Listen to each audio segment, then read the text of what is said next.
we're here to bring a new type of news show. New insights, new styles, and new topics every day. We are News Generation. Bringing news just for you. It's Tuesday, June 7th here in Seoul. I'm Isujin, and this is News Generation. Joining us today is Kyle. Pleasure to be back. Good to have you, and also Cheska. Happy Tuesday, everyone! Happy Tuesday! Woo! Both are here to speak on behalf of people in their 20s and 30s. So we're already on the second day of the work week, and whether you're powering through or already counting down to the weekend, we've got an interesting topic too, hopefully that will brighten your day. So speaking of things that will make people happy, more and more young people are proudly embracing their inner child. From collectible toys and character goods to Lego sets and retro games, the kidult trend is booming among younger generations. So in light of that, Kyle, do you still buy toys? So, Are you still a kid at heart? looking back, as a kid, I imagine my adult self buying things like a Lamborghini or Something really fancy. 90-inch HD TV for myself. But instead, I buy myself a random fidget toys like this. Oh, they sound so satisfying. It's so satisfying in a $5 budget, of course. Yes. So growing up, we always had to ask our parents to get our stuff like toys and Legos, and I even had to pitch to my parents why I needed them. Yes. So I guess that kind of left a lingering longing in me of, I don't know, possessing stuff. Finally being able to pay for it. Exactly. That void that was Exactly. So now I spend my adult money on this, and then ironically, I feel the most adult to myself when I buy these the most useless things like this. So yeah, I hate to admit it, but I still kidult myself. No, I can relate to this because when you're young, it's so hard to convince your parents to buy these useless toys. But now that I have money, sort of, I'm a grown up now. I can buy my own fidget toys. Exactly. So what about you, Cheska? I love that we're a group of people who are sort of talking about this. We're getting very excited about this. Very excited because I also have one. Oh, it's a bit tinier than It's tinier, but I definitely have it, and I bought it with my own money, so I'm definitely a kidult at heart too. And I think I'm more into a very specific type. Ooh, okay. I really like Legos and keycaps, the very specific tactile toys. Is it because they're block shapes? Is that about the shape as well? I think so, and there's something about it fitting together. I'm not too into slimes or squish balls that we will talk about, but I've seen a lot of my adult friends who kind of keep it on the side while they're working, they're typing, but they're stress releasing with these toys. So I feel there's definitely a trend going on that we're going to talk about today. Yeah. Right. So it sounds like for many people, these toys aren't about trying to escape reality. They're simply a small, healthy way to take a mental break during a busy day. So we'll talk more about this in just a moment, but first, let's take a look at the screen.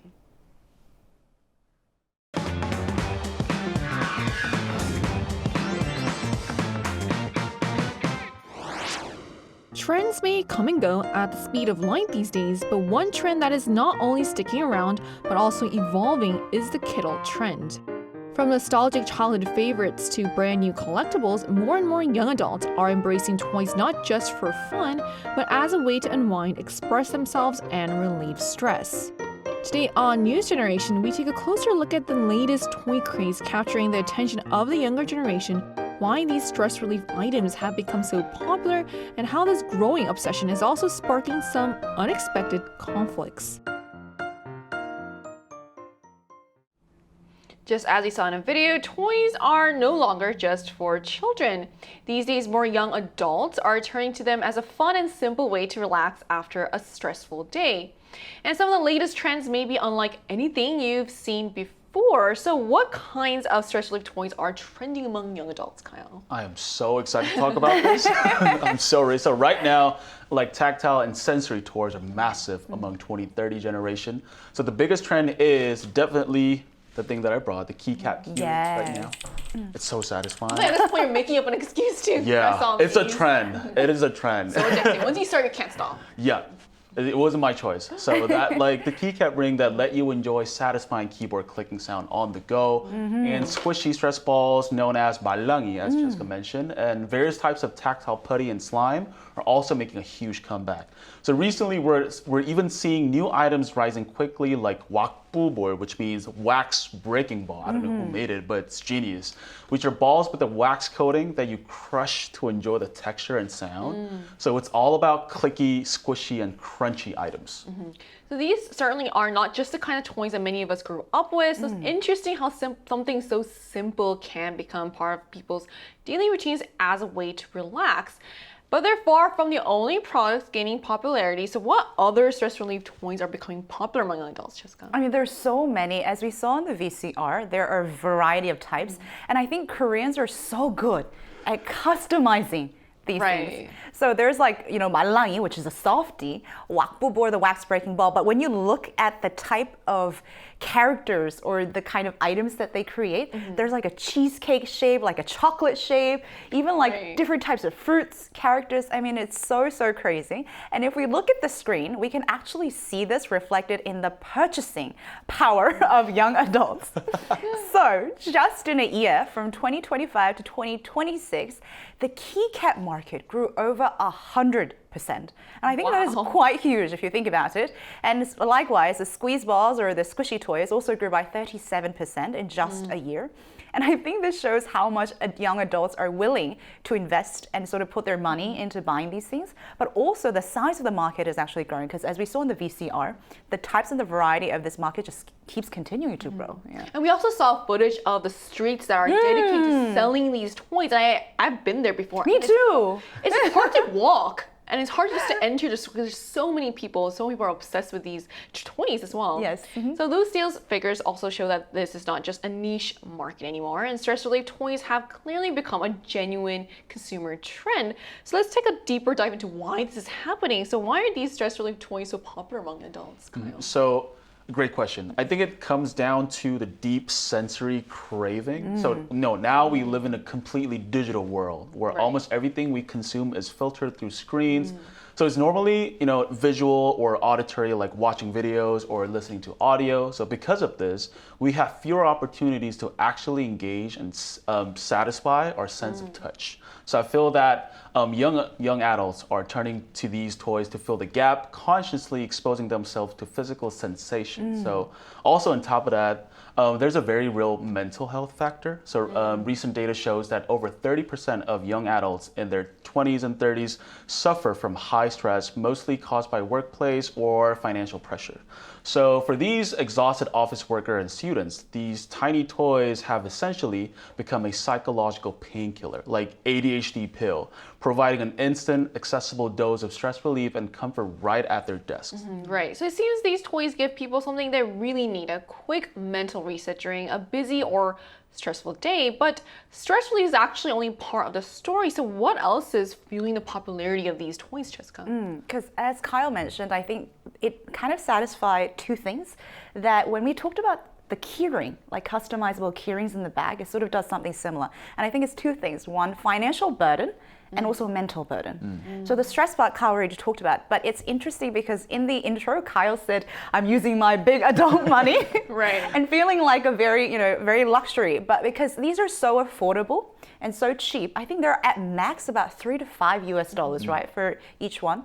So being able to sort of exercise that financial power, I think gives people the kind of freedom to sort of show their identity and buy these things. On top of that, it also does the entertainment purpose of stress release and distraction. So I think it satisfies a lot of the things that young people really crave for. Yeah. And that's so relatable because on yesterday's show, we actually talked about housing prices. But this is obviously much more attainable. Exactly. So that's nice. So it's fascinating how these toys have evolved from simple stress relief items into lifestyle accessories, collectibles, and even fashion statements.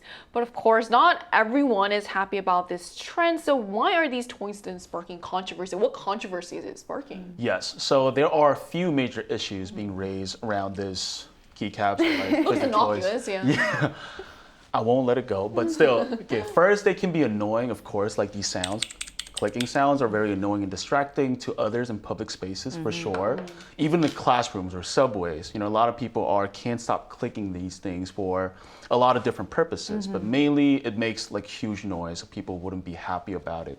So also, like the keycaps or wax ball can easily bother people around you, definitely, and even leading to fights on a subway, like in a crowded subway or in the offices, like it happened sometimes before. And second, I think that's the major issue. I guess the product safety is a growing concern for sure. Many of these trending toys are cheap, uncertified imports that have been found to contain harmful chemicals, and you actually squeeze and touch and like rub them on your hands, so posing health risks for sure. Lastly, there's an issue of psychological dependence. Experts warn that relying too much on these toys can reduce a person's natural ability to handle stress, making them overly depend on these objects to calm down. Right, so that is a good reminder that what feels relaxing for one person can easily become distracting or annoying for someone else. And all of this has led to plenty of debate online. So what kinds of complaints are people making these days? Also because of the noise. While it may be comforting to some, imagine if someone is like going like this right next to you at the office or the subway. To be fair, actually, I was on the phone with someone. I heard a very loud, obnoxious, to me it's not obnoxious, clicking sound. I found out later it was keycap. So I can relate. I mean, it feels nice when you're the one. When you're the one doing it, right? And there was actually an incident that went viral on social media where a fight actually broke out because somebody was clicking the keycap and the passenger who was reading next to the person actually asked the person to stop. But then they got in a fight because the person argued, "What right do you have to make me stop doing something that makes me comforting?" So we have to be really mindful of how it could feel to other people, I think. And also on top of that, I think there's a slight environmental issue as well. Kyle mentioned the fact that there could be materials that could be harmful to the body, but I also think because wax breaking ball especially is one-time use only, so I know a lot of people are trashing it or they have a very short shelf life. So using a lot of these could have a potential effect on the environment as well. That's true. So it seems the issue is not whether these toys are good or bad, but whether people are mindful of those around them. After all, one person's relaxing sound can easily become another person's noise as well. So to better understand also the psychology behind this trend, we're going to speak with an expert on this, and that conversation will take place right after break, so don't go anywhere.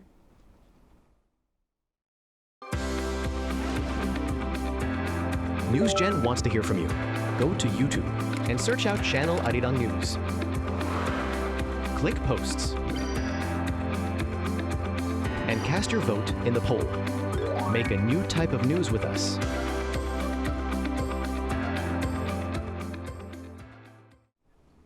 And joining us now is Professor Kwon Man-jae, clinical professor in the Department of Psychiatry at Severance Hospital. So Professor Kwon, thank you so much for being with us today. Good morning, everyone. Thanks for having me here today. Thanks for coming on. So Professor, why are so many young adults so crazy about tactile toys these days? Well, part of it is very simple, like you all mentioned today. Touch can be calming. Squeezing, rubbing, clicking something gives hands a small, repetitive action, and that can help the body settle when someone feels tense or overstimulated or when they're anxious. But I also think it really reflects the pressure that many young adults are living with right now in Korea and in many other countries. Younger people are dealing with unstable work, expensive housing, like you mentioned earlier, social comparisons online, and constant feeling that they have to keep up. So there's a real demand for small, accessible, cheap way to take the edge off. Fidgeting itself actually is not new. People have used worry beads, smooth stones, or even clicking pens for generations. What is different now is that products are being designed purely for this habit, and social media has turned them into a visible trend. So the habit is old, but the market around it is actually new. I feel like you read me so well. So, yeah. So so relying on tactile toys like this become emotionally unhealthy or even addictive?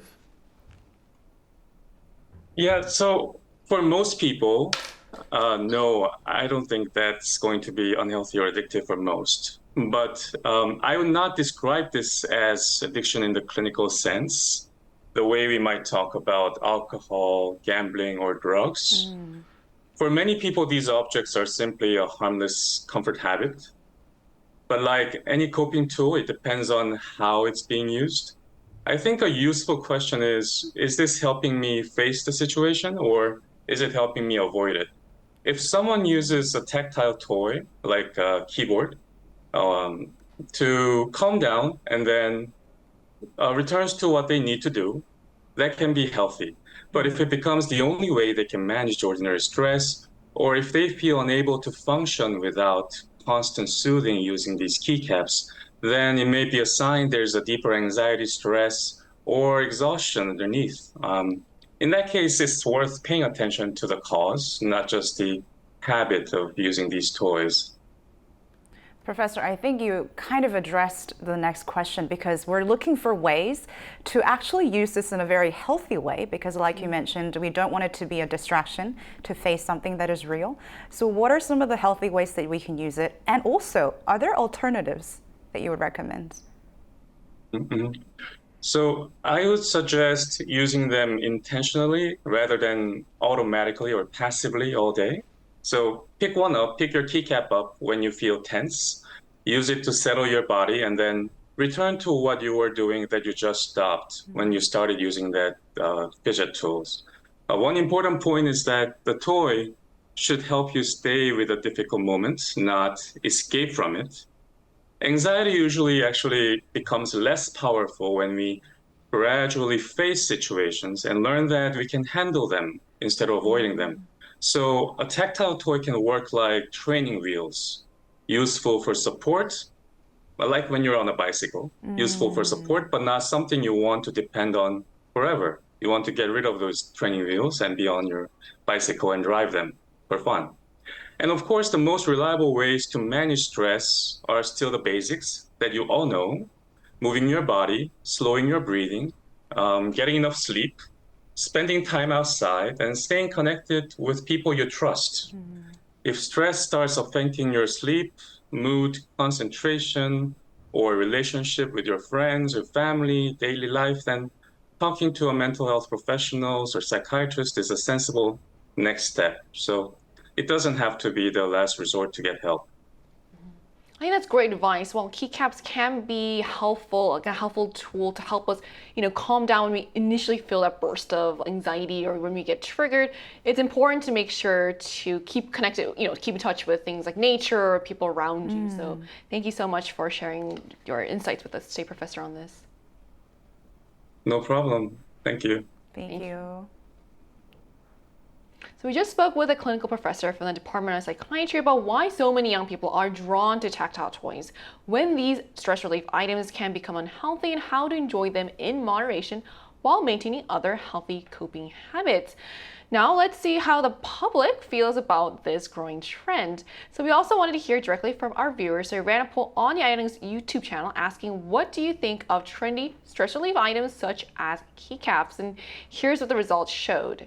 So majority of our viewers had a positive view of the trend, with 58% saying keycaps are cute and have a satisfying sound. Meanwhile, 22% felt they're noisy and childish, while the remaining 20% said they had no particular opinion. So it looks like most of our viewers are open to the trend, but the results also show that context really matters.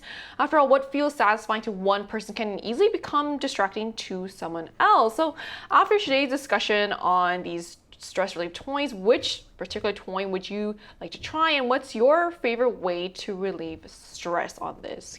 Kyle, do you want to go first? After the discussion with Professor, I think it's safe to say that I can use this as long as I don't lose the purpose of it. So if I have to choose, I think I would just stick to the keycaps, especially considering the safety issues. I would feel pretty uncomfortable using other like squishies or like the wax breaking ball because of the chemical risks. Yeah. And then actually, my personal way to relieve stress is playing sports like basketball. Not only does it help improve your physical health, but I'm a pretty social person and it's a team sport. So it's a great way to getting boost of social energy. I think it's safe to say that Professor Kwon will also approve of this. Yeah. Especially way. I feel so relieved today. What about you, Cheska? I actually, after hearing Professor Kwon's speech, I would actually use less of my keycap. Okay. Yeah, in a good way though, because like Kyle, I love being active outdoors. But for me, I think I recover more when I spend time alone. So a little bit more walking, a little bit more cycling, and just a little bit more being outdoors and just calming my nerves in my own way could be a little bit helpful. But I will still carry my keycap around because it lights up and I think it's quite pretty. But I will only use it when nobody's around. Yeah. Right, that's a good way to go about it. So whether it's a keycap or a Lego set or something entirely different, there's nothing wrong with finding small ways to unwind. And the key is making sure our stress relief doesn't become someone else's stress. And perhaps growing up doesn't mean letting go of play, just means knowing when and where it belongs. That brings us to the end of today's episode of News Generation. My News Gen will be back tomorrow at 10:30 a.m. Korea time with more stories and discussions. A big thanks to Kyle. Thank you, I had so much fun. And also Cheska. Pleasure's always mine, thank you. And to our viewers, thank you so much for watching. Here's to finding healthy ways to click with your inner child. We are News Generation.